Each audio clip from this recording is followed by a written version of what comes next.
Hey guys, so 2023 ഏതാനും ദിവസങ്ങൾക്കുള്ളിൽ കഴിയാനായിട്ട് പോവുകയാണ്. Thank you for being A part of neon farm. എന്തായാലും 2023 ഏറ്റവും അവസാനത്തെ വീഡിയോ ആയിരിക്കും ഇത്. 2024 നല്ലൊരു വർഷമായിരിക്കട്ടെ എന്ന് ഞാൻ പ്രതീക്ഷിക്കുന്നു. സോ ഇന്നത്തെ വീഡിയോ എന്ന് പറയുന്നത് വേറൊന്നുമല്ല, 2023 ഒട്ടനവധി സ്മാർട്ട് ഫോണുകൾ ഇറങ്ങി. ആൻഡ് 2023 സ്മാർട്ട് ഫോൺ കമ്പനികൾ കാണിച്ച ഏറ്റവും വലിയ ഉടായ്പ് ടെക്നിക്കുകൾ, അതായത് സാധാരണക്കാരനെ കൺഫ്യൂഷൻ അടുപ്പിച്ച് ഏതാണ് അദ്ദേഹത്തിന് പറ്റിയ നല്ല ഫോൺ എന്ന് ചൂസ് ചെയ്യാനുള്ള പ്രോസസ്സിനെ കുറച്ചുകൂടി ബുദ്ധിമുട്ടാക്കിയ കുറേ കാര്യങ്ങൾ 2023 സ്മാർട്ട് ഫോൺ ബ്രാൻഡുകൾ ചെയ്തു.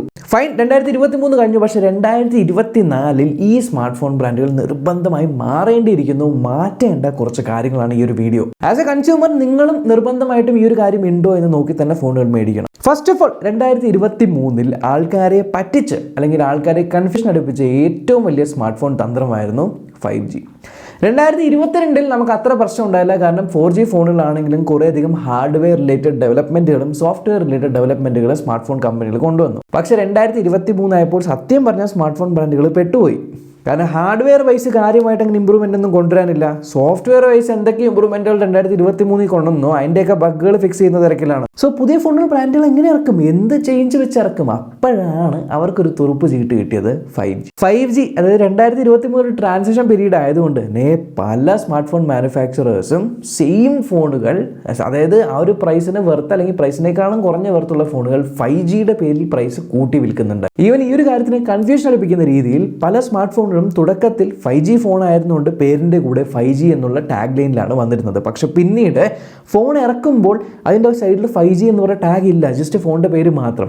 Even me as A reviewer, എൻ്റെ കയ്യിൽ റിവ്യൂ യൂണിറ്റ് ഫോൺ കിട്ടുന്ന സമയത്ത് തുറക്കുമ്പോൾ പോലും എനിക്കത് 5G ഡിവൈസ് ആണോ 4G ഡിവൈസ് ആണോ എന്ന് അറിയില്ല.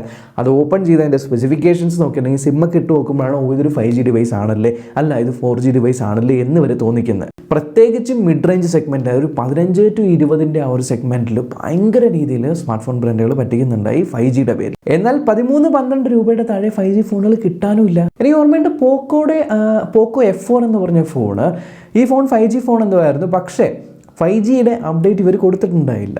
സോ കുറേ ആൾക്കാർ 5G വന്ന സമയത്ത് എൻ്റെ കയ്യിൽ ഓൾറെഡി 5G ഫോൺ ഉണ്ടല്ലോ എന്ന് പറഞ്ഞിരുന്നിട്ടും ഈ കമ്പനിക്കാർ അപ്ഡേറ്റ് ഡിലേ ചെയ്ത് അവസാനം നാട്ടുകാർ ട്വിറ്ററിൽ നിന്ന് പ്രാഗിയാണ് ഫൈനലി 5Gയുടെ അപ്ഡേറ്റ് കൊടുത്തത്. സോ 5G ഫോണുകൾ എടുത്തവർ ഫോൺ 5G ആണ്, പക്ഷേ എനിക്ക് 5G കിട്ടുന്നില്ല. അപ്പം നിർബന്ധമായിട്ട് ആ സമയത്ത് 5G വേണമെങ്കിൽ ഒന്നില്ലേ ആ ഫോൺ അപ്ഗ്രേഡ് ചെയ്യണം, അല്ലെങ്കിൽ കമ്പനി കൊടുക്കുന്ന അപ്ഡേറ്റിന് വേണ്ടി വെയിറ്റ് ചെയ്യേണ്ട അവസ്ഥയായിരുന്നു. ഇനി അതേപോലെ നിങ്ങളുടെ കയ്യിൽ അത്ര ബഡ്ജറ്റില്ല, 10,000 രൂപയൊക്കെ ബഡ്ജറ്റ് ഉള്ളൂ എങ്കിൽ നിങ്ങൾക്ക് 5G ആസ്വദിക്കാൻ പോലും പറ്റില്ല. അങ്ങനെ 5G ഫീച്ചർ 10,000 രൂപയ്ക്ക് താഴെ ഇല്ല. 10,000 ഇല്ല, 12,000 രൂപയ്ക്ക് താഴെ പോലും ഇല്ല. 2024 നിർബന്ധമായും അത് മാറ്റണം. കാരണം 5G ഇപ്പോൾ തന്നെ കോമൺ ആയി all over India 5G coverage കിട്ടി തുടങ്ങി. 5G ആണ് സ്റ്റാൻഡേർഡ്. മെയിൻലി ഇപ്പം ഞാൻ പറയാം, എൻ്റെ ഫോണിൽ ജിയോ ആണല്ലോ. ജിയോ 5G വന്ന സമയത്ത് നല്ല സ്പീഡാണ്, പക്ഷേ എല്ലായിടത്തും 5G കിട്ടുന്നുണ്ടായില്ല. പക്ഷേ ഇപ്പോൾ വീട്ടിനകത്ത് പോലും എനിക്ക് 5G കിട്ടുന്നുണ്ട്. എന്നാൽ ഈ 5G കവറേജ് പോയി കഴിഞ്ഞാൽ 4Gയിലേക്ക് ആകുമ്പോൾ ഉണ്ടല്ലോ, സാധനത്തിന് സ്പീഡ് എന്ന് പറയുന്ന സാധനമില്ല. അതായത് ഇഴയുമാണ്. പണ്ട് 3Gന്ന് 4G വന്നപ്പോൾ ഉണ്ടായില്ല, ആ ഒരു സെയിം അവസ്ഥയാണ് ഇപ്പോൾ 4Gന്ന് 5G വന്നപ്പോൾ. 5G ഇല്ലാത്ത സമയത്ത് 4G. അപ്പോൾ നിങ്ങളൊന്ന് ആലോചിച്ച് നോക്കുക, 10,000 രൂപയ്ക്ക് താഴെ ഫോൺ എടുക്കുന്നവർക്ക് VI മാത്രമേ ഉള്ളൊരു പോകാൻ വഴി. 10,000 റുപ്പീസ് താഴെ 5G മാൻഡേറ്ററി ആണ്. രണ്ടാമത്തെ കാര്യം, പലർക്കും അറിയാത്തൊരു കാര്യമാണ്, സ്മാർട്ട് ഫോണുകളിൽ USB Type-C പോർട്ട് ഉണ്ടല്ലോ. ഈ Type-C പോർട്ടിൻ്റെ ഡാറ്റ ട്രാൻസ്ഫർ അല്ലെങ്കിൽ ആ ഒരു പോർട്ടിൻ്റെ വെർഷൻ ഇപ്പോഴും എനിക്ക് തോന്നുന്നു ഓപ്പോ Reno 10 സീരീസിലൊക്കെ ബേസ് മോഡലിൽ USB 2.0 ആണ് തരുന്നത്. അതായത് മിനിമം ഒരു 30,000-40,000 രൂപയുടെ ഫോണുകളിൽ USB 3.0 എങ്കിലും കൊടുക്കേണ്ട സ്ഥാനത്ത് USB 2.0 ഒക്കെയാണ് പല സ്മാർട്ട് ഫോൺ ബ്രാൻഡുകളും കൊടുക്കുന്നത്. അതിന് ഐഫോൺസിൻ്റെ 15+ സീരീസിലും USB-C ആണെങ്കിൽ അത് USB 2.0 ആണ്. പക്ഷേ ഇപ്പോഴെങ്കിലും ഐഫോൺ ഒന്ന് USB-C കൊണ്ടുവന്നു. പക്ഷേ മറ്റ് ബ്രാൻഡുകൾ അങ്ങനെയാണ്. എത്ര കൊല്ലമായിട്ടാണ് USB-C കൊണ്ട് നടക്കുന്നത്. ഈവൻ എനിക്ക് പോലും പലപ്പോഴും അബദ്ധം പറ്റാറുണ്ട്. അത് നമുക്ക് ഇപ്പോൾ ഒരു ഫോൺ കിട്ടിക്കഴിഞ്ഞാൽ നമ്മൾ റിവ്യൂ ചെയ്യുന്ന സമയത്ത് അതിൻ്റെ സ്പെസിഫിക്കേഷൻ ലിസ്റ്റിൽ പോലും USB-യുടെ ടൈപ്പ് ഏതാണെന്ന് മെൻഷൻ ചെയ്തിട്ടുണ്ടാവില്ല, അവരുടെ സൈറ്റിൽ പോലും ഉണ്ടാവില്ല. നമ്മൾ വീഡിയോ ഒക്കെ ചെയ്ത് എല്ലാം കഴിഞ്ഞ് 3 ആയിരിക്കാം, കാരണം ഒരു 30,000 രൂപയുടെ ഫോണല്ലേ. അപ്പോൾ എന്തായാലും USB 3.0 ആയിരിക്കും. വീഡിയോ ഒക്കെ ചെയ്ത് കഴിഞ്ഞ് മേ ബി കുറേ ഒരു 6 മാസം 7 മാസമൊക്കെ കഴിഞ്ഞിട്ടായിരിക്കും സ്പെസിഫിക്കേഷൻ ലിസ്റ്റ് എന്തെങ്കിലും അപ്ഡേറ്റ് ഒക്കെ വരുമ്പോഴാണ് ഇത് USB 2.0 ആയിരുന്നല്ലേ എന്ന് വരെ തോന്നുന്നത്, വിച്ച് ഇസ് വെരി ബാഡ്. അതിനിടയ്ക്ക് കുറച്ച് മഹാന്മാരുണ്ട്. കഴിഞ്ഞ പോലെ ഇറങ്ങിയ Redmi 12C ഓർമ്മയുണ്ടോ? എത്ര പേരാ ആ നോർത്ത് ഭാഗത്തുള്ള കോണ്ടന്റ് ക്രിയേറ്റേഴ്സൊക്കെ ഭയങ്കര രീതിയിൽ ഹൈപ്പ് കൊടുത്ത്, ഇത്രയും നല്ല ഫോൺ 10,000 രൂപയ്ക്ക് വേറെ ഇല്ല എന്ന് പറഞ്ഞ് പറയാൻ ആമസോണിൽ ലൈവൊക്കെ ഇരുന്ന് വിറ്റുകൊണ്ടിരുന്ന സാധനമാണ്. ആ സാധനത്തിനകത്ത് മൈക്രോ USB പോർട്ടാണ്. 2023 മൈക്രോ USB പോർട്ട് വെച്ച് ഫോൺ ഇറക്കാൻ കാണിച്ച ധൈര്യം ഉണ്ടല്ലോ, ആൻഡ് അതിനെ പ്രൊമോട്ട് ചെയ്യാൻ കാണിച്ച ആൾക്കാരുടെ ധൈര്യം ഉണ്ടല്ലോ, സമ്മതിക്കണം. അടുത്ത കാര്യം സ്മാർട്ട് ഫോണിലെ ഫ്രണ്ട് ക്യാമറയെ പറ്റിയാണ്. ഈ ഒരു വീഡിയോ റെക്കോർഡ് ചെയ്തിരിക്കുന്നത് സാംസങ് ഗാലക്സി S23 അൾട്രയുടെ ഫ്രണ്ട് ക്യാമറയിലാണ്. S23 അൾട്രയിൽ ഫ്രണ്ട് ക്യാമറയിൽ പുഷ്പം പോലെ നിങ്ങൾക്ക് 4K 60 FPS വീഡിയോ എടുക്കാനായിട്ട് പറ്റും, അത്യാവശ്യം സ്റ്റെബിലിറ്റിയോട് കൂടിയിട്ട്. പക്ഷേ ഇപ്പോൾ പല ഫ്ലാഗ്ഷിപ്പ് എന്ന് പറഞ്ഞിറങ്ങുന്ന ഫോണുകളിൽ ഫ്രണ്ട് ക്യാമറയിൽ 4K 60 പോയിട്ട് 1080p 60 FPS വീഡിയോ റെക്കോർഡിങ്ങിൻ്റെ ഓപ്ഷൻ പോലും ഇല്ല. ഈയിടെയായിട്ട് റിവ്യൂ ചെയ്ത iQ12 ഇല്ലേ, ബീസ്റ്റ് ഫോൺ, ഒരു രക്ഷയില്ല. സ്പെസിഫിക്കേഷൻ വൈസും ബാക്കി കാര്യങ്ങളും സകല കാര്യങ്ങളും ഒക്കെയാണ്. പക്ഷേ ഫ്രണ്ട് ക്യാമറയിൽ 1080p 60 FPS പോലും ഇല്ല. 1080p 60 FPS ഇല്ലെങ്കിലും കുഴപ്പമില്ല. ഫ്രണ്ടിലുള്ള 1080p ക്യാമറയിൽ ഒരു സ്റ്റെബിലൈസേഷൻ, അതായത് ഇലക്ട്രോണിക് സ്റ്റെബിലൈസേഷൻ എങ്കിലും അത്യാവശ്യം കൊടുക്കുക, അതുപോലും പല ബ്രാൻഡുകളും ഇപ്പോൾ മറക്കുന്നു. 2024 നിങ്ങളൊരു 30,000 രൂപയൊക്കെ കൊടുത്തൊരു ഫോൺ മേടിക്കുകയാണെങ്കിൽ നിർബന്ധമായിട്ടും ഫ്രണ്ട് ക്യാമറയിൽ 4K റെക്കോർഡിംഗ് ഉണ്ടാവണം വിത്ത് സ്റ്റെബിലൈസേഷൻ. ഈവൻ ഇലക്ട്രോണിക് ആയാലും പ്രശ്നമില്ല, ബട്ട് ദാറ്റ് ഈസ് മാൻഡേറ്ററി. പല ആൾക്കാരും ഫോണുകൾ മേടിക്കുന്നത്, ഇത്ര രൂപ കൊടുത്ത് മേടിക്കുന്നത് ഇൻവെസ്റ്റ്മെൻ്റ് ആയിട്ട്, അതായത് വീഡിയോസ് ഒക്കെ ഷൂട്ട് ചെയ്യാം, വ്ളോഗ്സ് ഒക്കെ എടുക്കാൻ എന്ന് പറഞ്ഞിട്ടാണ്. പക്ഷേ ഇത്രയും വിലയുള്ള ഫോൺ എടുക്കുമ്പോൾ എന്തായാലും 4K ഒക്കെ ഉണ്ടാവും എന്ന് പറഞ്ഞ് എടുത്തു കഴിഞ്ഞ് വീഡിയോ എടുക്കുമ്പോൾ 1080p 30 എന്ന് പറഞ്ഞാൽ ഇത്രമാത്രം ഉട്ടായ്പ വേറെ എന്തെങ്കിലും ഉണ്ടോ? അടുത്ത കാര്യം, നമ്മൾ ഇത്രയും കാശ് കൊടുത്തൊരു ഫോൺ മേടിക്കുന്ന സമയത്ത് ആ ഒരു ഫോണിൻ്റെ പ്രൈസ് ഇടുന്നത് എങ്ങനെയാണ്? ആ ഒരു ഫോണിലുള്ള ഹാർഡ്വെയറും സോഫ്റ്റ്വെയറും മാനുഫാക്ചർ ചെയ്യാനുള്ള കോസ്റ്റ്, ലോജിസ്റ്റിക് കോസ്റ്റ്, പിന്നെ ടാക്സ്, ഇതൊക്കെ നോക്കിയിട്ടല്ലേ.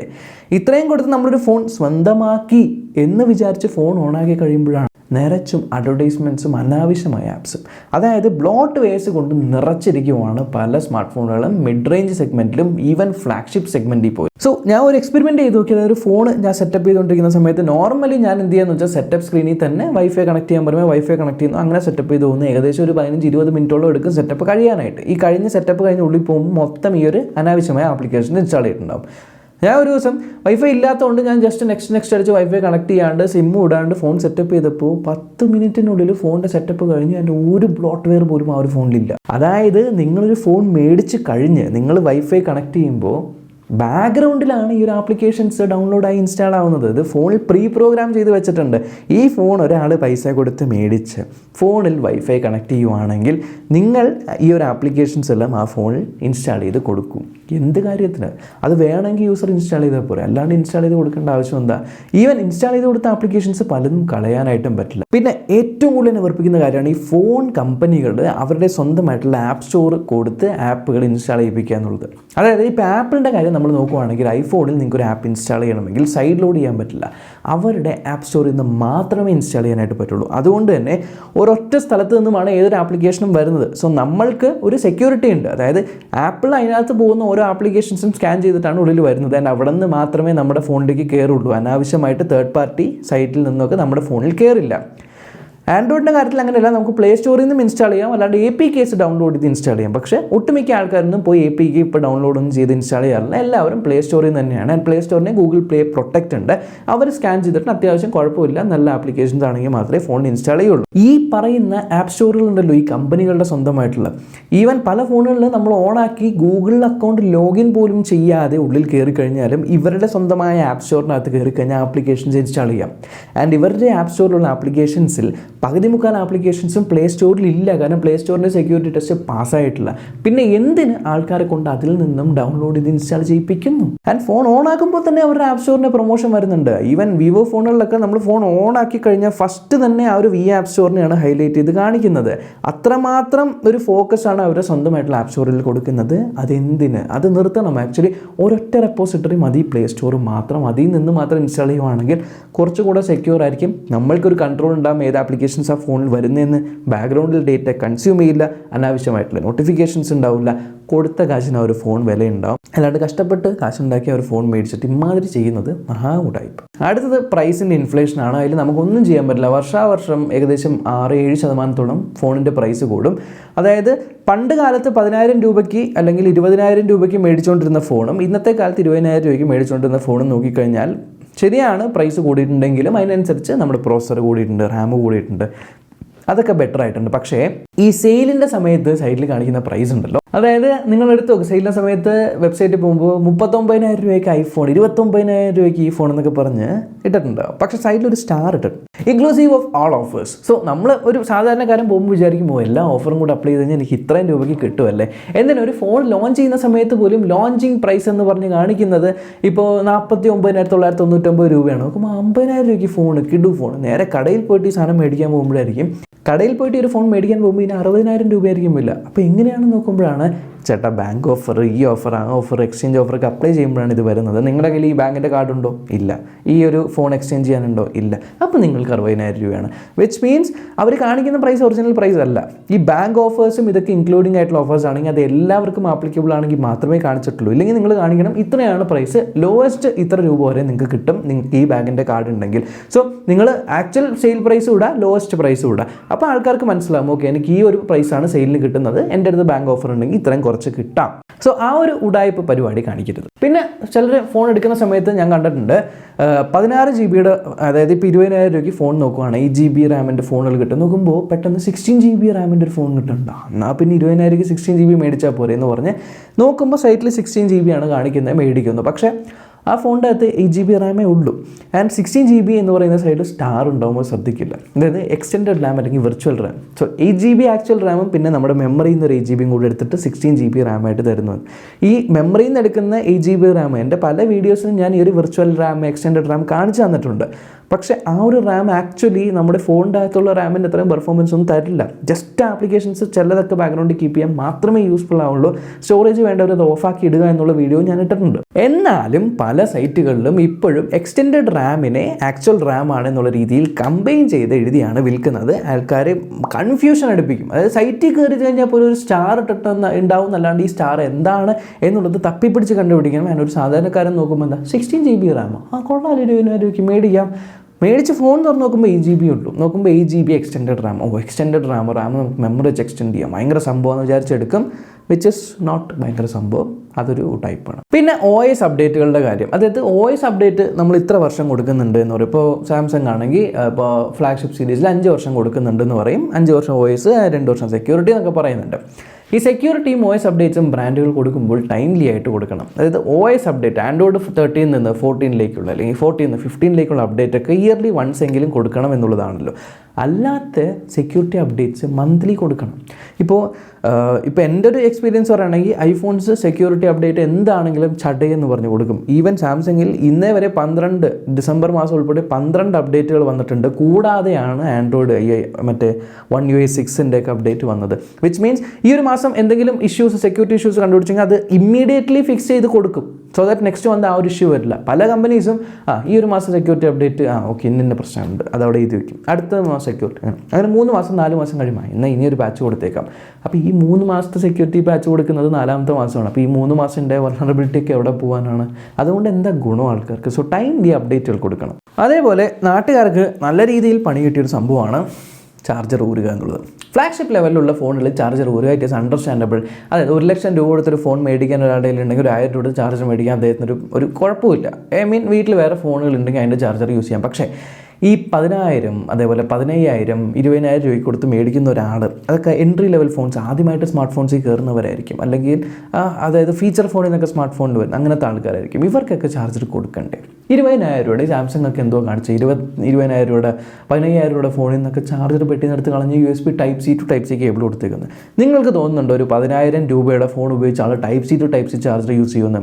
പിന്നെ അദ്ദേഹത്തിൻ്റെ PD ചാർജർ ഉണ്ടാകുന്നത് ഒരു സാധാ ചാർജറായിരിക്കും അയാൾ യൂസ് ചെയ്യുന്നത്. എന്നാൽ പോട്ടെ, ഫോൺ മേടിച്ചോ അതിൽ ചാർജറില്ല, ഉള്ള കേബിൾ വെച്ച് കുത്താൻ നോക്കിക്കഴിഞ്ഞാൽ ആ ഒരു കേബിൾ കുത്താനായിട്ട് പറ്റില്ല. അവരുടെ കയ്യിൽ ഓൾറെഡി ഉള്ളത് ചിലപ്പോൾ പഴയ മൈക്രോ USB കേബിൾ ആയിരിക്കും, USB-C ആയിരിക്കില്ല.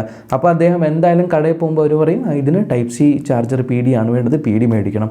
അങ്ങനെ PD മേടിക്കുന്നു. വെറുതെ 20,000 രൂപയ്ക്ക് അല്ലെങ്കിൽ 15,000 രൂപയ്ക്ക് ഫോൺ മേടിച്ചു കഴിഞ്ഞാൽ വീണ്ടും 1,500 കൊടുത്ത് ചാർജർ മേടിക്കേണ്ട അവസ്ഥയാണ്, വിച്ച് ഇസ് ബാഡ്. അതേപോലെ ഒരു 15 രൂപയ്ക്ക് മുകളിലുള്ള ഫോണുകളിലെല്ലാം AMOLED ഡിസ്പ്ലേ നിർബന്ധമായിട്ടാക്കണം. കാരണം LCDയുടെ കാലമൊക്കെ കഴിഞ്ഞു. കാരണം എനിക്ക് ഓർമ്മയുണ്ട് പണ്ടൊക്കെ സാംസങ് M സീരീസിലൊക്കെ 15,000-16,000 രൂപയ്ക്ക് AMOLED കൊടുത്തുകൊണ്ടിരുന്നത് ഇപ്പോൾ 30,000 രൂപയ്ക്ക് A സീരീസിലൊക്കെ കയറി വരുന്നുള്ളൂ. അതിൻ്റെ ഒന്നും ഒരു ആവശ്യമില്ല. ഇപ്പോൾ AMOLED കോമൺ ആയി, in display finger print common ആയി. LCDയുടെ കാലം കഴിഞ്ഞു.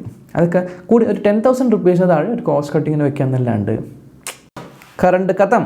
എൻ്റെ ഒച്ചപ്പാടും വേണം കേട്ട് കറണ്ട് വരെ പോയി. അടുത്ത സ്മാർട്ട് ഫോൺസിലെ ഉടായ്പ ക്യാമറകൾ എടുത്ത് മാറ്റും. അതായത് നമുക്കിപ്പോൾ ഒരു കാര്യം മനസ്സിലായി, സ്മാർട്ട് ഫോണിന് രണ്ട് ക്യാമറയുടെ ആവശ്യമുള്ളൂ. ഒരു പ്രൈമറി മെഗാപിക്സൽ കൂടിയ ക്യാമറ, അതിനകത്ത് നമുക്ക് 1x അത് വൈഡ് ക്യാമറ എന്ന് പറയും. അതിന് ഐഫോണിൽ കണ്ടിട്ടില്ലേ 2x എന്ന് പറഞ്ഞിട്ട് നമുക്ക് ടെലിഫോട്ടോ ആയിട്ടും പോർട്രേറ്റ് എടുക്കാൻ യൂസ് ചെയ്യാം. സോ അത് തന്നെ നമുക്ക് ടെലിഫോട്ടോ ഒരു ക്യാമറയായിട്ടും വർക്ക് ചെയ്യും, പ്രൈമറി ക്യാമറയായിട്ടും വർക്ക് ചെയ്യും. രണ്ടാമത്തെ നമുക്ക് വേണ്ടിയിട്ട് അൾട്രാ വൈഡ് ക്യാമറയാണ്. ഒരു 10 പേരൊക്കെ നിൽക്കുവാണെങ്കിൽ അതിൻ്റെ ഫോട്ടോ എടുക്കണമെങ്കിൽ ഡെഫിനറ്റ്ലി അൾട്രാ വൈഡ് വേണം. ഈ അൾട്രാ വൈഡ് ക്യാമറയിൽ തന്നെ നമുക്ക് മാക്രോ ക്യാമറയായിട്ട് മാറ്റാൻ പറ്റും.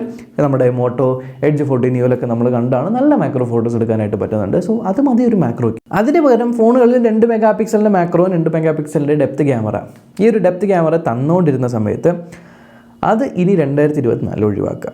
2022 ഞാൻ ഒരു വീഡിയോ ഇട്ടിട്ടുണ്ടായി, എന്തുകൊണ്ടാണ് ഈ 2 മെഗാപിക്സലിൻ്റെ ഡെപ്ത് ക്യാമറയുടെ ആവശ്യം വന്ന്. പല ആൾക്കാരും അത് കോൺട്രവേഴ്ഷ്യലായിട്ട് എടുത്തു, എന്തിനാണ് ബ്രോ ഇങ്ങനെയൊക്കെ പറയുന്നത്, ഇത് AI വെച്ച് ചെയ്തോടെ.